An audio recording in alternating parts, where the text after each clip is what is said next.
Gurekin gaur, José Manuel Cortizo. Buenas tardes. Buenas tardes. Gracias por venir. Arratsalde. Colabora desde hace años con el Ayuntamiento. Tenemos el libro Amarri, Jaizkibel Amarri, que fue el coordinador del libro.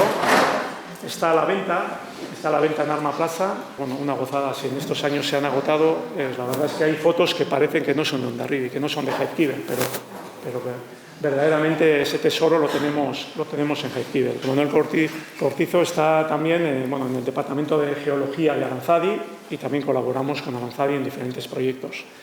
Y ya es este momento. Es que ricasco. Vale, soy Kaixo. Bueno,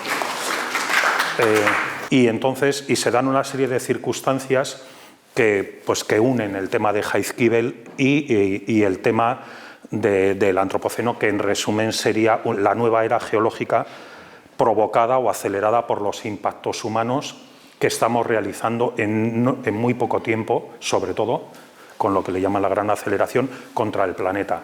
Porque nosotros actualmente, a nivel científico, ahora en la actualidad nos encontraríamos en el Holoceno. Le llaman Holoceno hasta hace más o menos unos 11.000, 12.000 años.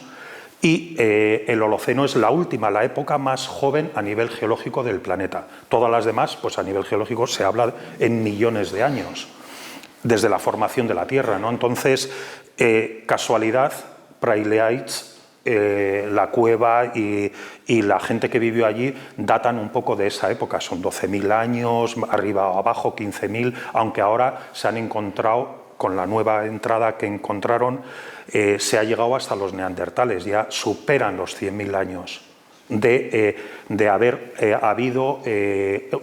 haberse utilizado aquella cueva. Y entonces, pues bueno, sin más empiezo. Esta es la foto que os digo de Praileaitz, y yo creo que esta foto resume, como quien dice, casi toda la charla. Aquí en Praileaitz 1 y Praileaitz 2, los dos únicos restos que quedan de la cueva, estaría aquí la entrada de la cueva, y aquí hay una cueva que ya ha quedado completamente destruida. Y es un santuario prehistórico, ya te digo, algunas de las cuevas han desaparecido. Entonces yo creo que aquí se engloba la última época geológica del Holoceno, lo que os decía, unos 12.000 años, y la época actual.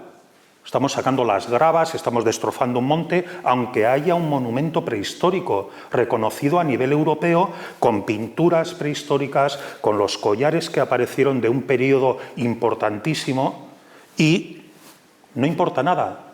Fíjate si se pueden hacer canteras o no hay montes en Euskadi como para sacar grava de otros lugares que igual no tengan cuevas prehistóricas. Bueno, y este es un ejemplo que luego volveré al final un poco de la charla y esto. Entonces, lo del antropoceno, ahora lo iréis viendo, es sobre todo lo que os he dicho de la época geológica que están debatiendo los propios científicos, la comunidad científica internacional, los que hacen el geoparque, los que ponen los clavos de oro, o sea, la comunidad geológica de todo el mundo. Y ellos están en pleno debate de establecer esta nueva era geológica por encima ya del Holoceno, que habíamos dicho que terminaba en unos 12.000 años. Entonces se empezó a hablar del antropoceno desde ya de 1992, periodistas, y luego sobre todo fue el premio Nobel, que él es el que hizo, fue el premio Nobel de Química, que estudió lo del agujero de la capa de ozono en la Antártida. Y entonces él fue el primero que, cuando ya en las reuniones de los científicos, decía, es que ya no nos toca hablar del Holoceno, nos toca ya dar un paso y hablar del antropoceno, de lo que estamos afectando como especie a todo el planeta. Y entonces él fue el que propuso que se dejara de hablar y inició un poco el debate en la comunidad científica internacional. Entonces, estos señores, la International Commission de Estratigrafía, son los que ponen las edades a la Tierra y los que estudian las rocas, las distintas composiciones, y como os vais a fijar, eso es Zumaya, eso es el geoparque de Zumaya. Entonces, en todas las publicaciones que ellos tienen, la mayoría, o sea, le dan mucha importancia a la costa vasca. y se ve que la mayoría de información que sacan es en relación con el FLIS y con el Geoparque de la Costa Vasca. Entonces, ellos lo que hacen es esto, principalmente. Dividen desde la formación de la Tierra, que lo veis ahí, dividen en 4 principales bloques, desde ahí, de unos 4.600 millones de años que estiman que se pudo formar el planeta, hasta la última edad, que son eso, 11.700 años aproximadamente, unos 12.000, que sería lo que os he comentado del Holoceno. Entonces estas personas de la Comisión Internacional de Estratigrafía, al estudiar los estratos, dividen la historia de toda la Tierra y de la vida. Y entonces se divide principalmente como en 4 grandes bloques y luego un montón de eras intermedias. Entonces, por ejemplo, aquí, desde la primera, desde que más o menos dicen de la formación de los océanos y del posible inicio de la vida cerca o un poco superior a los 3.000 millones de años, estamos hablando, son 3.000 millones de años y la Tierra tiene 4.600, hay un proceso de formación de que no hay océanos, no hay nada, se va enfriando toda la formación terrestre que se ha ido aglutinando un montón de desechos que están en el espacio y que terminan formando la Tierra, se termina enfriando, se forma una costra, una capa dura, que luego permite que al depositarse tanto y que bueno, siga habiendo un montón de meteoritos, un montón de impactos, lo mismo que se aprecia en la Luna, que pueden traer agua, hielo, y entonces se forman los océanos, y con los océanos la vida, ¿no? Entonces hay una primera fase de casi hasta los 500 millones de años, 500 y pico, o sea, entonces desde la formación 4.000 y pico, casi de la vida pueden ser 3.800, por poner una cifra, a los 500 millones de años, esa primera etapa son de organismos muy simples, de organismos unicelulares, de seres ínfimos. La vida parece ser que le ha costado mucho arrancar y coger un poco de velocidad, y luego a partir de los 500 millones de años o 600 empieza una explosión de la vida enorme en la que se diversifican cantidad de especies y lo que le llaman la explosión del Cámbrico, y en una nueva era ahí ya, bueno, empieza claro, anteriormente hay los seres pluricelulares y ya luego un montón de especies diferentes. Entonces, bueno, a lo que igual más nos puede interesar de este tema es que luego ellos estudian la Tierra, le ponen estos simbolitos que son los clavos de oro en los eventos principales. Cuando se cambia de una edad geológica a otra, los científicos le colocan no a todas, pero a las principales donde se han estudiado y donde se han detectado a través de los fósiles, les ponen esos clavos de oro. En la Costa Vasca tenemos 3. Quizá es de los únicos sitios en el mundo en el que hay 3 clavos de oro que marcan en un poco espacio de tiempo, en 100 kilómetros y pico, 3 edades geológicas. Y luego hay otras 2 de la extinción de los dinosaurios y esto en Zumaya, que no son clavo de oro, pero que son límites geológicos. Entonces, la importancia de la Costa Vasca en este tema es fundamental. Entonces le llaman eso el Global System de posición, que es un clavo que te determina esa edad geológica, que normalmente coincide con procesos de extinción, coinciden con eventos en los que desaparecen unos organismos y empiezan otros. Entonces ahí marcan esas nuevas épocas. Bueno, aquí veis un poco lo mismo desde casi unos 13.700 millones de años que dicen el inicio de la galaxia. Esto, claro, son también conjeturas. Otra gente habla de múltiples universos, pero bueno, la teoría aceptada por la ciencia, en principio es la explosión del Big Bang. Se forma la galaxia, se forma nuestro Sol, se forma la Tierra, la Luna y se forman los océanos, ya veis, en 3.850 millones de años, y aparece la vida en unos 3.700 millones de años. Las primeras células y hasta aquí los seres pluricelulares, que en 700 millones aquí la vida se ha tomado como le ha costado arrancar y luego ya tiene una gran explosión de pues eso de primero los peces y luego el traslado un poco a la tierra, que siempre a mí me ha parecido, por lo menos personalmente, el tema del litoral, ese paso a la tierra, todas esas especies que viven ahí en la frontera, en esos dos mundos, siempre me ha parecido una cosa alucinante, ¿no? Bueno, continúo. Lo mismo, lo del... la Tierra está completamente... que es un poco... que no hace tanto que se descubrió que los continentes no habían estado así siempre y que los continentes están flotando un poco, y por la acción del magma interno de la Tierra, eso dilata y ha movido los continentes, y al cabo de los millones de años el choque de unas placas con otras pues ha ido creando las montañas, creando los continentes tal como conocemos. Esta sería un poco una simplificación del árbol de la diversificación de la vida, y nosotros estamos pues arribita del todo de los últimos que hemos aparecido. Increíblemente, todo lo que se sabe de todo lo anterior se sabe por los fósiles. No hay otra manera de saberlo, no se ha conservado nada ni en madera ni nada, se conserva en piedra. Lo que conocemos tanto de los dinosaurios como de cualquier otro fósil, de cualquier ser vivo que haya podido existir anteriormente, se conoce por las rocas, lo que ha quedado fosilizado. Y incluso la evolución humana, lo mismo. Entonces son los arqueólogos, entonces el proceso de fosilización precisamente es muy parecido a lo que ocurre en Jaizkibel, porque son sobre todo avalanchas y corrimientos de sedimentos y de tierra que tapan los antiguos seres vivos que no se han llegado, han muerto recientemente, no han llegado a pudrirse todavía, y son tapados, se priva de oxígeno, y luego la compactación que sigue por encima y los sedimentos que continúan, finalmente lo presionan y las temperaturas y forman la piedra. Entonces, otra cosa que investigando un poco para el tema del documental, me daba cuenta de que a nivel de evolución humana resulta que todas las demás, no era consciente de que todos los demás grupos, o sea, habían desaparecido. O sea, como especie somos la última de las ramas que han sobrevivido de todo el árbol de la evolución humana, el Homo sapiens.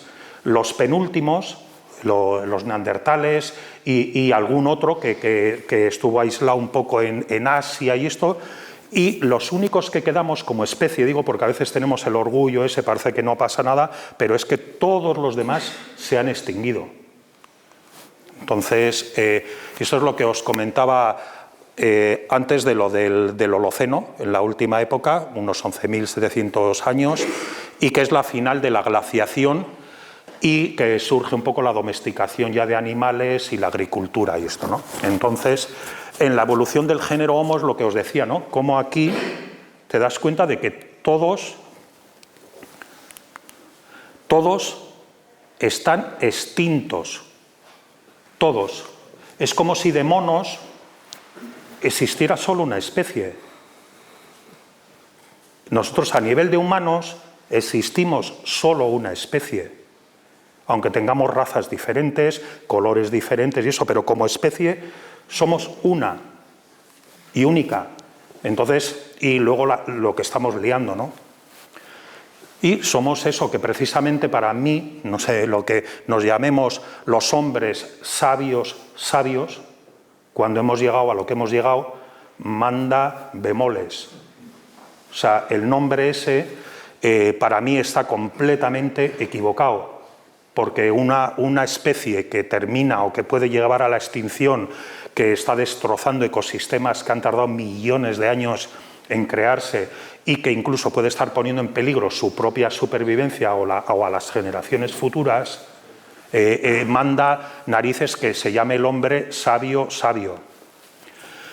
Bueno, esto es lo mismo, son las dos organizaciones que antes con la de estratigrafía, los que ponen los clavos de oro y los que determinan la formación a través de la UNESCO de los geoparques.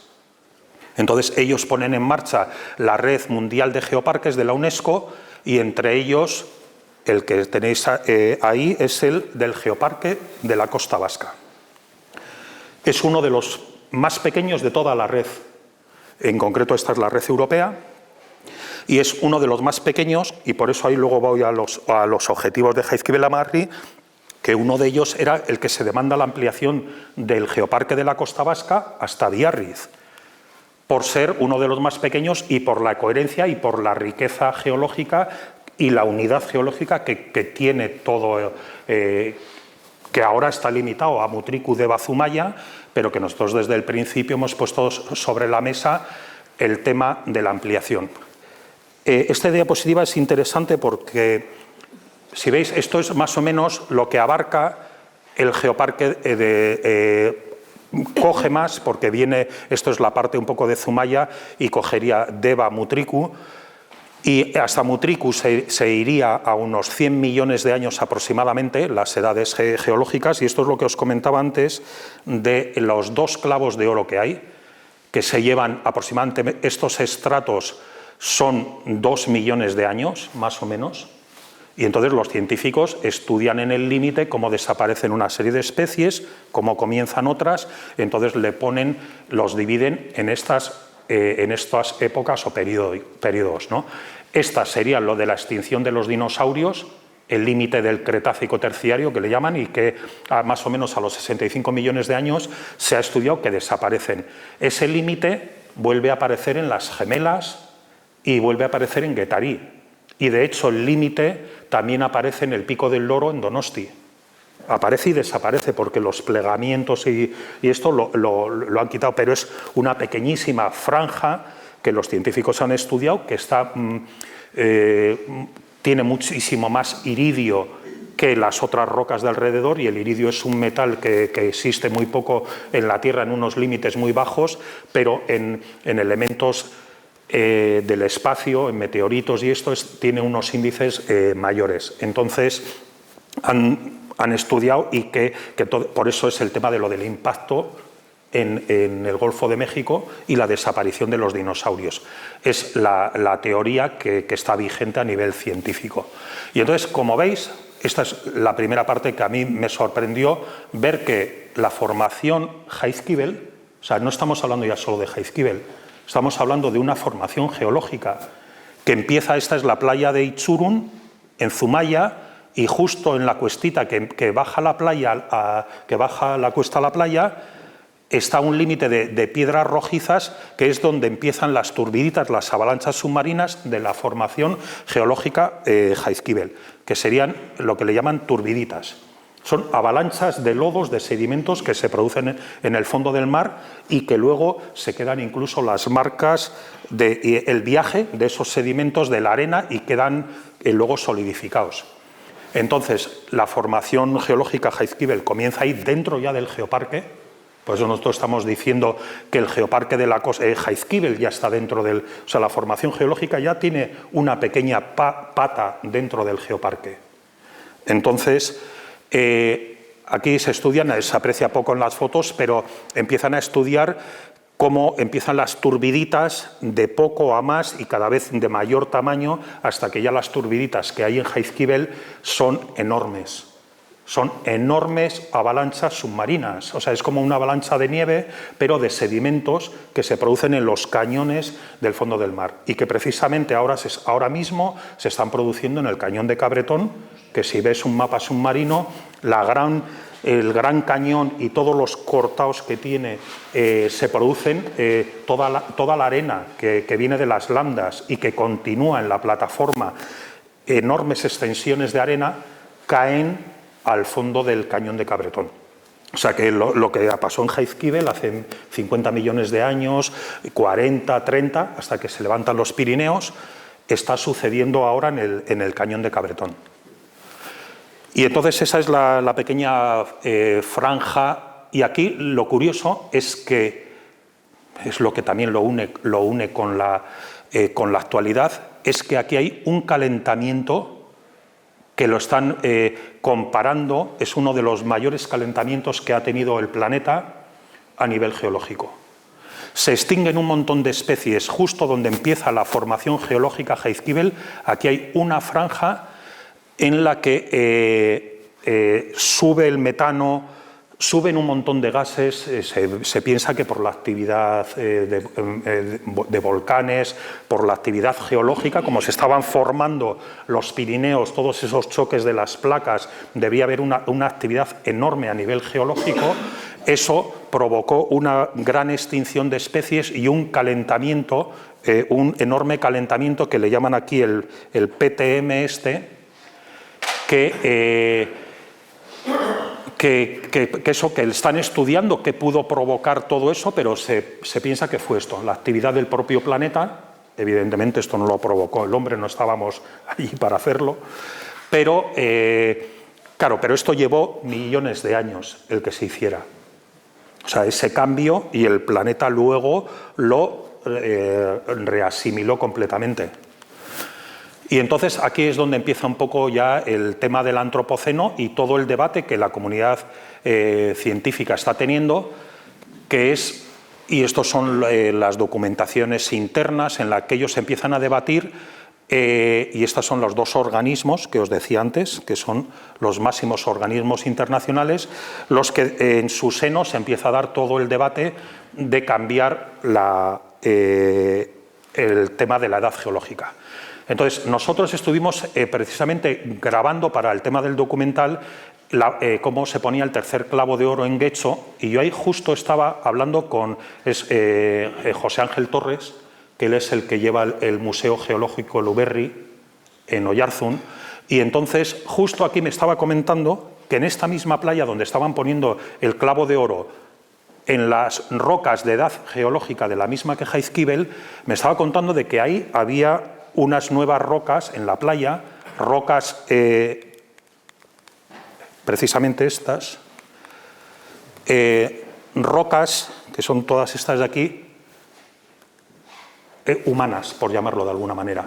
O sea, son rocas, si aquí estaban poniendo el clavo de oro que correspondía a unos 50 millones de años, aquí empieza, lo veis claramente, estas son las rocas de la misma edad geológica que Jaizkibel, con el mismo tipo de erosiones, de geoformas, está un poco subiendo la playa de Itxurun, y esto todo son los restos de la industrialización del Gran Bilbao. O sea, los altos hornos, todo el proceso de industrialización de la minería y esto, sacaban en gabarras, desde los altos hornos de la ría de Bilbao, sacaban en gabarras, lo volcaban en el mar, las barcazas lo tiraban al mar, el mar lo ha tirado a la tierra lo ha compactado, y ahora esto son rocas humanas llenas de lo que le llaman tecnofósiles, y precisamente este sitio es uno de los que la comunidad científica está estudiando que se coloque el clavo de oro que marcaría la nueva edad geológica del Antropoceno.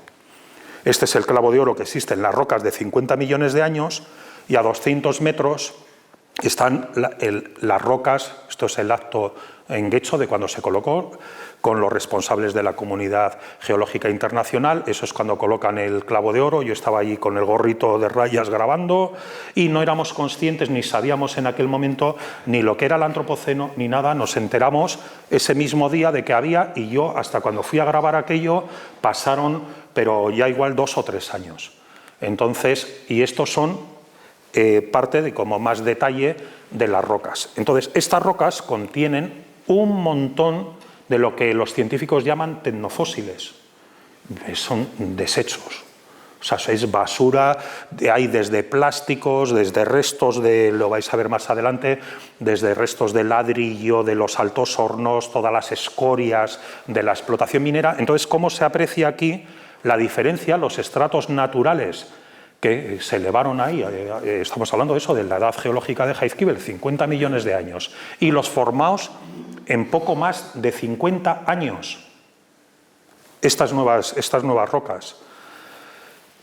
Y eso es lo que os comentaba, que Tunelboca y Gorrondache, la cala del Tunelboca es la más cercana a la bocana de la ría de Bilbao, y están estudiando por el tema de los fósiles, tecnofósiles o como les llamen, para que esa sería una de las posibles zonas de poner el clavo de oro.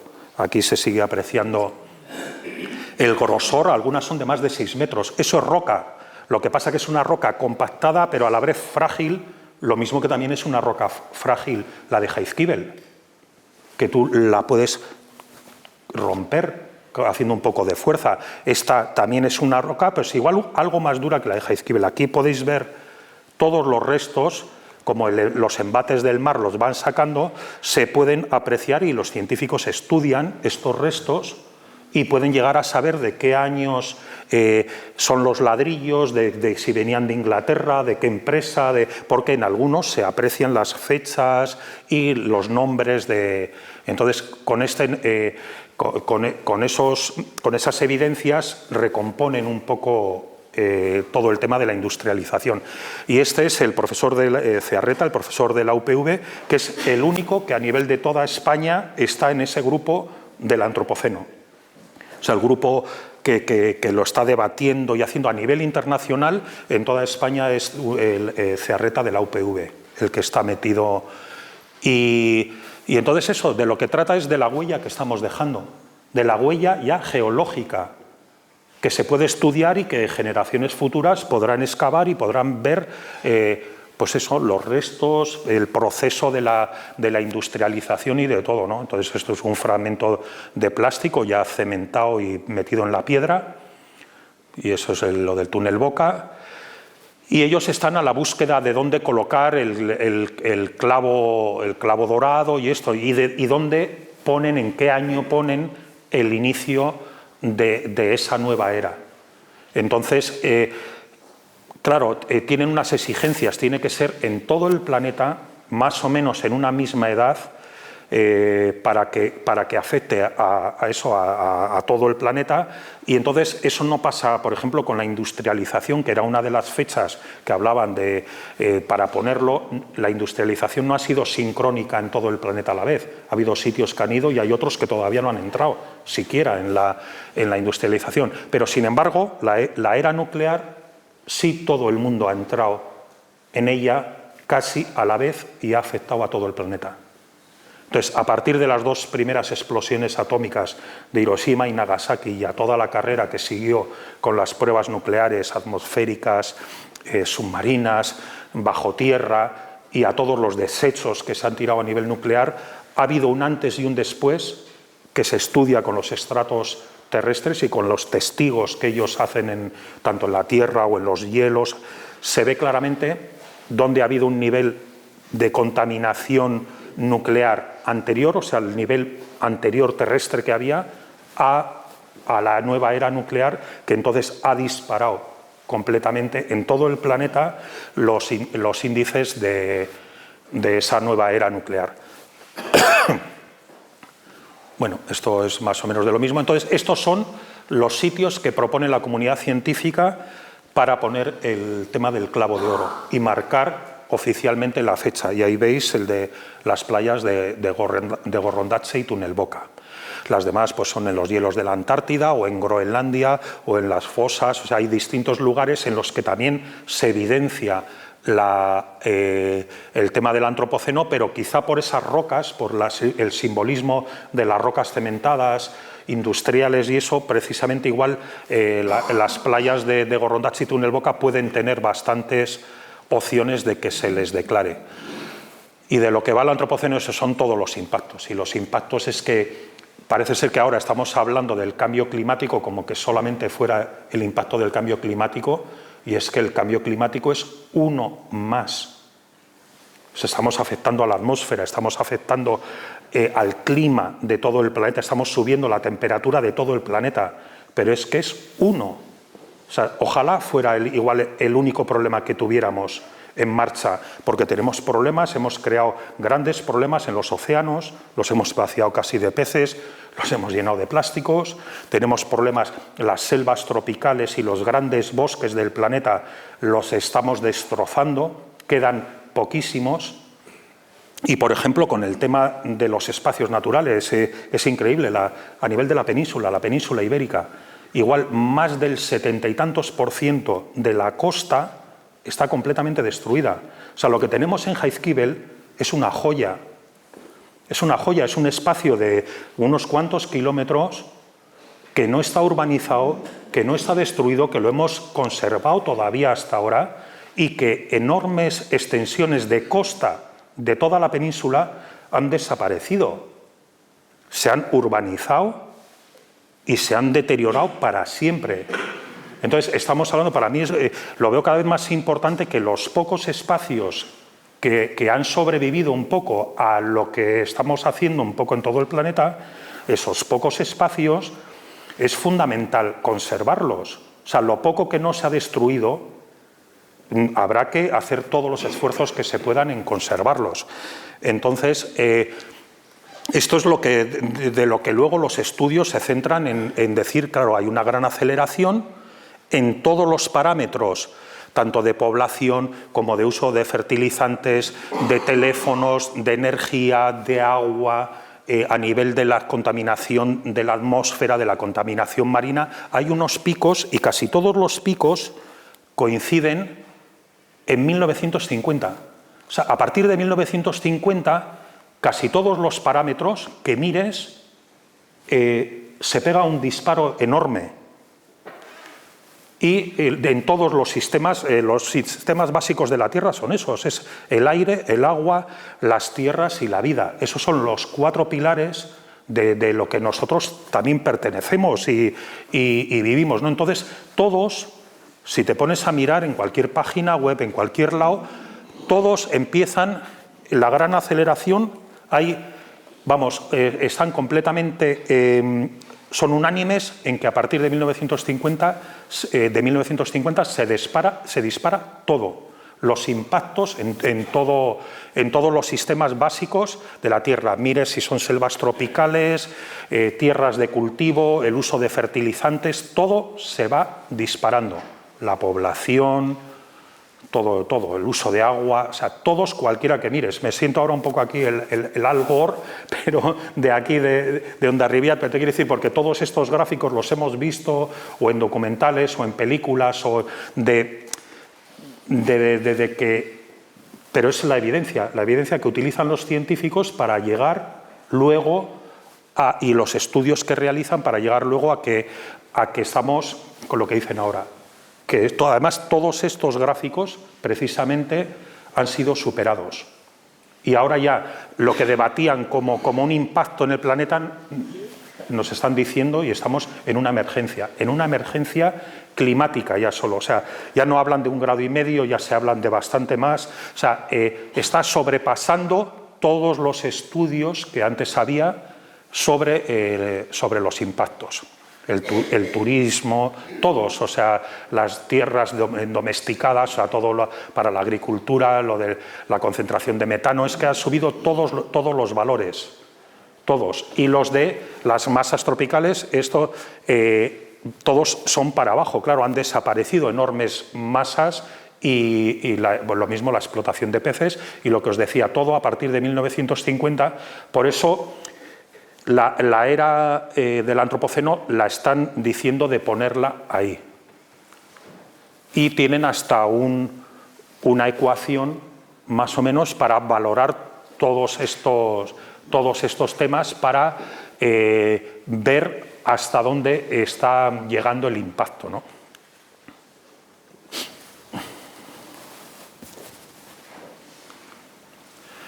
Y lo que dicen ya es que hemos entrado, aunque se debata y se llega al acuerdo o no lo establezcan el Antropoceno, se ha llegado ya, según muchos, al Antropoceno, se reconozca o no, porque hay también muchos intereses en la comunidad científica. O sea, hay que reconocer que los geólogos, la mayoría de los geólogos en el mundo trabajan para grandes multinacionales, mineras de todo tipo, y hay muchos intereses en que tampoco se reconozca, y hay de hecho grandes tiranteces, en que no se reconozca el Antropoceno, que diga no es para tanto, no estamos afectando tanto, no. Lo mismo que hay gente que está diciendo o negando lo del cambio climático, entonces no, nos seguimos quedando en el Holoceno y no se pasa al Antropoceno. Entonces, este es un poco lo que os decía, de que a partir de 1945, 1950, que es cuando crece exponencialmente la carrera nuclear y todos los sedimentos que ya están recogiendo la radiación y que han quedado ya ahí para siempre. Entonces lo están marcando, todo apunta hacia esta época. Este es el sitio donde explotaron la primera bomba atómica, la prueba antes de tirar la bomba sobre Hiroshima. Este es el sitio que marcan. Suele haber romerías de gente en Estados Unidos para ¿sabes? Es un orgullo nacional el haber tirado la primera bomba y el haber creado la bomba nuclear. Y el sitio de Trinity es el lugar donde explotaron en el 1945, y al poco tiempo tiraron, a los pocos, no sé si fueron una semana o poco más, tiraron las bombas ya sobre Hiroshima y Nagasaki. Y luego ya comenzó lo que es la carrera nuclear y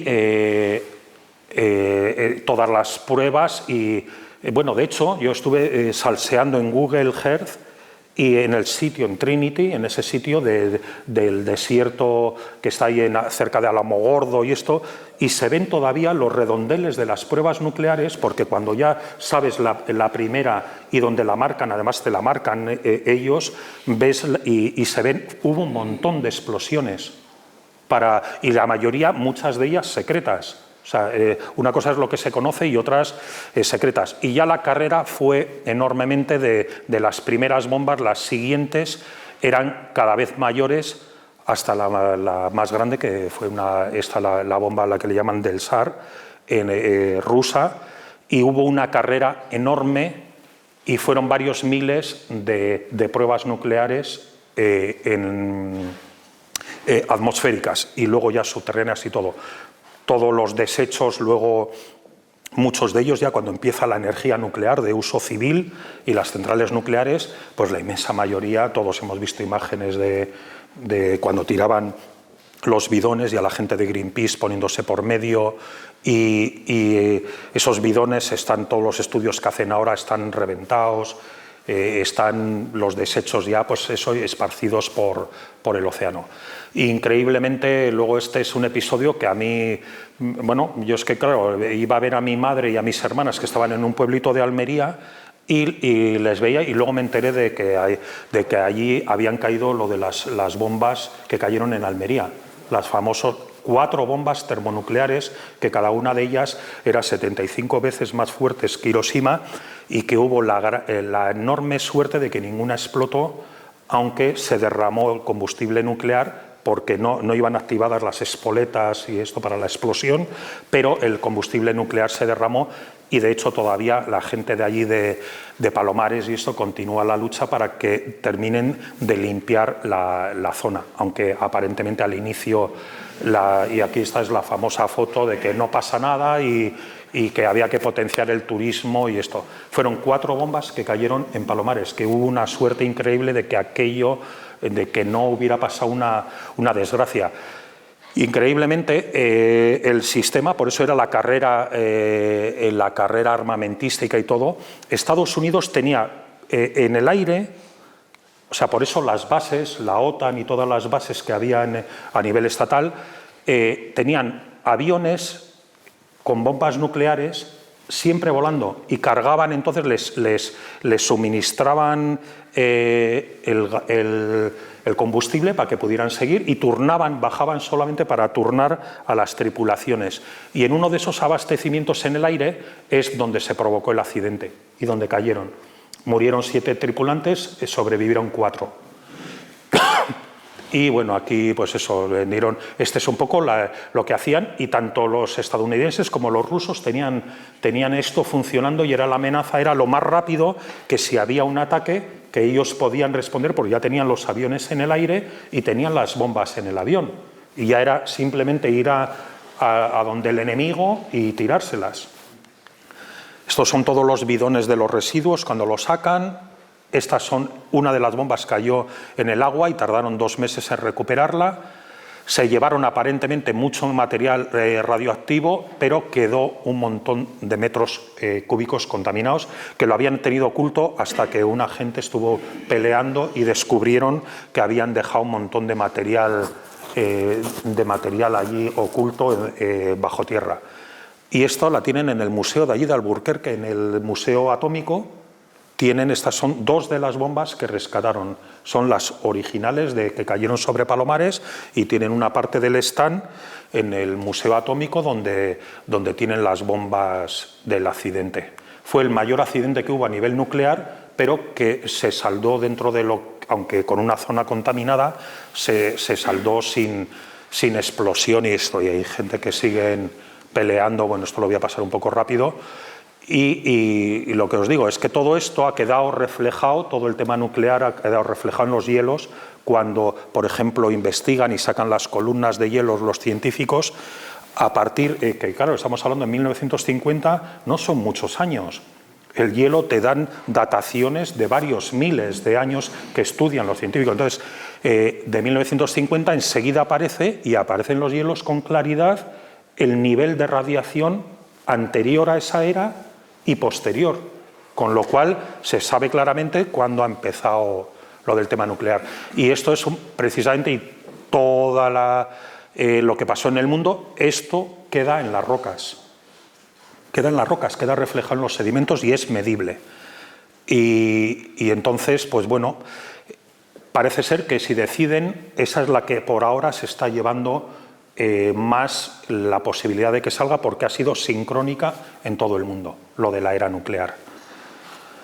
Y esto luego ya es todo lo que se está haciendo por todos los lados a nivel de explotaciones mineras, de todos los desechos luego de metales pesados. Es que lo que decimos, si solo fuera el cambio climático, es que hay cantidad por todo el mundo. Te pones a viajar un poco cuando te enteras y estás un poco interesado y te metes en internet solamente metiéndote en el Google Earth.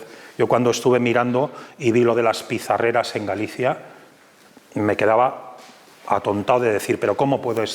Y que no salgan las noticias y que no sean... que no tenga la repercusión que debería tener lo que se está haciendo, ¿no? Entonces, estos son de las mayores explotaciones mineras de todo el mundo, con todo lo que lleva el proceso, sobre todo de elementos pesados y de alta contaminación, de acuíferos, de todo, y lo que afecta luego a las poblaciones. Pero esto es, como comprenderéis, esto es mucho dinero y muchas empresas. Aquí hay un dineral enorme y entonces contra esto cómo luchas y cómo tienen eso, influencian los gobiernos, tienen las autorizaciones, todos los estudios se camuflan y no tienen tanto impacto medioambiental, incluso el impacto puede ser positivo y claro, mientras en principio generen puestos de trabajo, pues están en marcha. Estas son fotos desde satélite, son extensiones enormes muchas veces de ella y con todas las autorizaciones que siguen teniendo para poder explotar. O sea, es como un cáncer que se va a ir creciendo y afectando a cosas enormes. Esto en el caso de la minería, pero lo mismo podemos hablar del fracking y de lo que afecta a los acuíferos y todo. O sea, es que si solo fuera eso, o explotaciones de petróleo, o es un suma y sigue de impactos. Restos del agua que también cuando estuve grabando en Río Tinto era increíble, y lo de Alnazcóyar, cómo afectó a Doñana, es que todos esos restos de metales pesados están ahí. Y esto ya es un poco gente en plan artístico que están empezando a hacer, pues eso, estos van a ser los fósiles del futuro. Estos van a ser los fósiles. Cuando excaves y digo, una botella de solares o de no sé qué, o el teléfono Nokia, no sé cuánto, ¿no?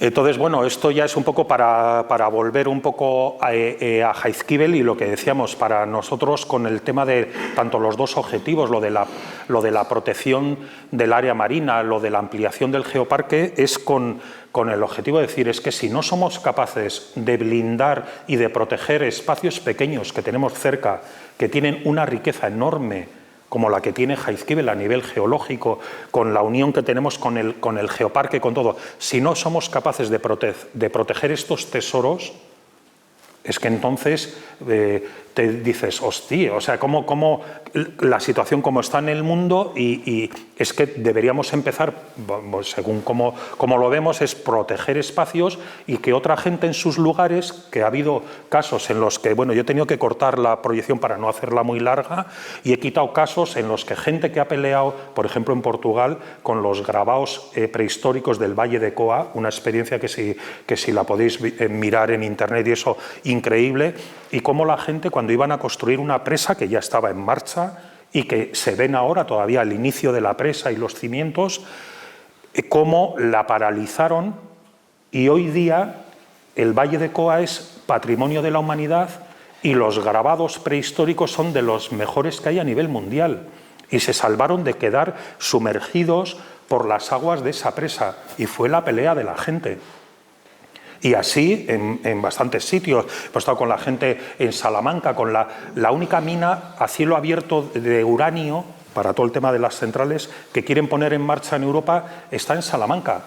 Y tiene ya los permisos de la Junta, y es la única que habría en Europa a cielo abierto de uranio. Pues hay una gente peleando allí para que eso no se lleve a cabo y para paralizar ese proyecto de una explotación minera de uranio, que se ha posicionado incluso Portugal, a nivel del Congreso y todo, se posicionaron en contra por las afecciones transfronterizas que iba a tener, pues parecido a lo que pasó con el proyecto del puerto exterior, que Iparralde se posicionó en contra de aquel proyecto por las afecciones que iba a tener en el Lao y a nivel de turismo, ¿no?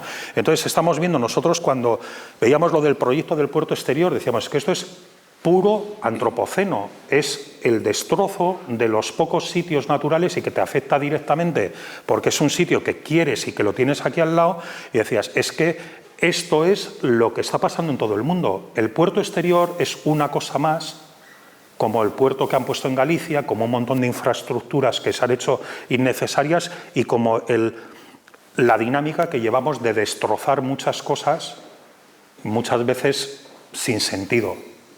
Y entonces, pues eso es un poco el trabajo que nosotros queremos un poco y la aportación de decir, bueno, pues vamos a pelear por lo que tenemos aquí al lado, ¿no? Y por lo que merece la pena, ¿no? Entonces, esto es un poco el final de la proyección y me encantaría que fuera un debatillo, ¿no? Que si tenéis dudas, que si cualquier cosa, no que las conteste yo, que si alguien quiere contestar o aportar algo. ¿Por qué no nos cuentas un poquito más de Jaizkibel? ¿Cuál es el valor geológico que tiene toda la cornisa de Jaizkibel? Pues tiene muchas cosas. Precisamente igual más que el geoparque, tienes la diversidad de geoformas a nivel de erosiones, a nivel de la belleza que tiene, porque claro, tú cuando ves los estratos del Flix son más o menos estratos, puedes tener una cala enorme con las eso, pero es que perderte por Jaizkibel, no sé si lo habéis hecho y si no, el que no lo haya hecho que lo haga, el perderte por Jaizkibel solamente en pequeños sitios, en eso, esa variedad en las turbiditas que hay, que son esas avalanchas,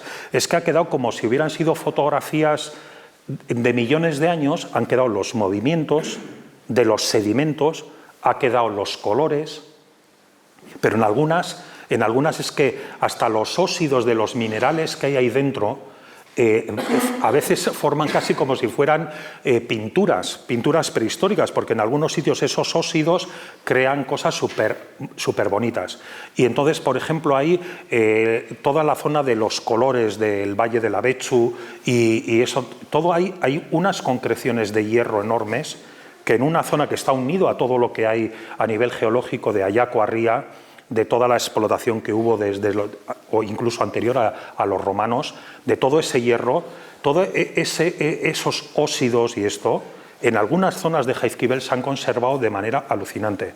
Lo que los científicos le llaman tafoni a las erosiones estas, que a veces hacen forma de cuerdas, de redes, se separan de la pared, todo ese tipo de geoformas, de diferentes erosiones, a nivel mundial son muy poquitas. En Jaizkibel hay una variedad y un montón de ellas de distintas formas, hay algunas que parecen telares colgando como si se estuviera derritiendo la roca en Gran Canto y esto, hay algunas formas, restos de esas telas que quedan, los salientes y eso, que son, yo creo que Jaizkibel está todavía por explotar a nivel geológico.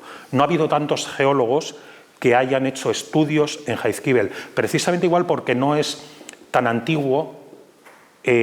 No ha estado, de hecho, cuando se descubren las paramudras, que las descubre un francés, Michel Molia, no fue hace tanto. Y la comunidad científica, solamente en la UPV, que yo conozca, hubo una persona que estudió Pujalte, que estudió un poco la zona. Ahora se comienza, yo creo que va a haber un despunte de descubrimientos de lo que tiene Jaizkibel a nivel geológico, porque están la mayoría de cosas por hacer. Lo que es evidente, y nadie lo puede negar, solamente a nivel de belleza y espectacularidad, es que muy pocos igual sitios a nivel mundial pueden tener lo que tiene Jaizkibel. Luego las paramoudras, hay un montón de incógnitas, de teorías de su formación, porque cuando tú caminas, que son las rocas más duras que hay en Jaizkibel, ¿por qué en lo que le llaman la roca madre, una base grande, aparecen esas bolas casi perfectas?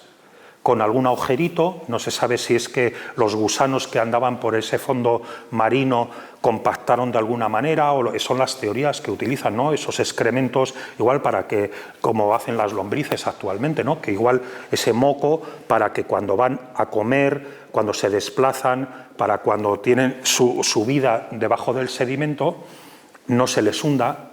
Entonces no se sabe por qué se forman esas formaciones que a veces hacen conjuntos alucinantes, de que se juntan unas con otras, parecen gusanos, vas allí y parece que te has tomado algo, ¿sabes? Porque empiezas a ver cosas de que dices, esto es una tortuga, Sí, perdón. Me enamoré de los sitios, por verlo de cerca. Que solo por descubrirlos, sí, sí. Esas piedras, esas regatas.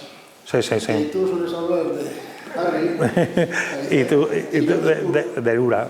Porque en la parte de la mar hay 50 kilómetros de pequeñas regatas. Que son alucinantes. De pequeñas regatas. Alucinantes, que no tienen mucha carga para sacar, ¿no? Y que están ahí ocultas, y como están ocultas y no se conocen, pues hay algunos que pueden hacer lo que se les dé la gana casi. Todos esos canales continúan debajo del agua.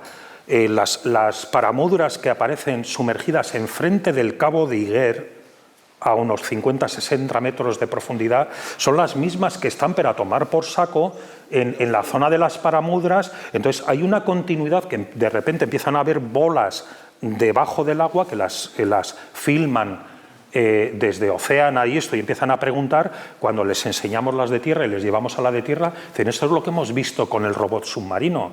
Entonces hay por descubrir en Jaizkibel, yo creo que está la mayoría de cosas por hacer.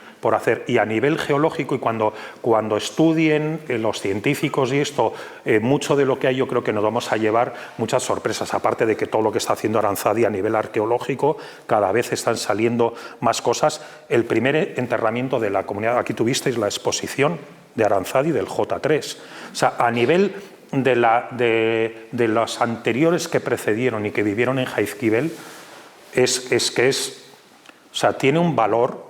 Y entonces dices, ¿cómo la ladera de Jaizkibel, no sé si os habéis dado cuenta, pero ha quedado como una isla? A nivel de naturaleza, la zona de Ayacuarría, la unión natural que debería haber para especies y para todo, hemos aislado Jaizkibel. Jaizkibel ya no tienes trenes, tienes carreteras, entonces, ¿a dónde van, por ejemplo, animales que quisieran pasar de Ayacuarría a Jaizkibel o viceversa? O sea, hemos hecho una isla, un islote, que dentro de lo que cabe está ahí conservado hacia el mar, se desconocía mucho, pero la amenaza no sabemos. Y siempre he sido al final muy reacio a mostrar, a enseñar, porque veo que es tal la fragilidad. Últimamente no hemos querido, fíjate, podíamos haber estado organizando cada fin de semana, como Jaizkibel Amarri, salidas, no sé qué, potenciar. pero tiene un peligro de la leche. Ya las últimas salidas que había se te juntaban 50, 60, 70 personas en un espacio delicado y eso, la gente no, y eso luego está libre, ahí no hay control. Entonces tiene un peligro. Para mí es que hay que ir a trabajar desde quien tiene que proteger eso. Primero protegerlo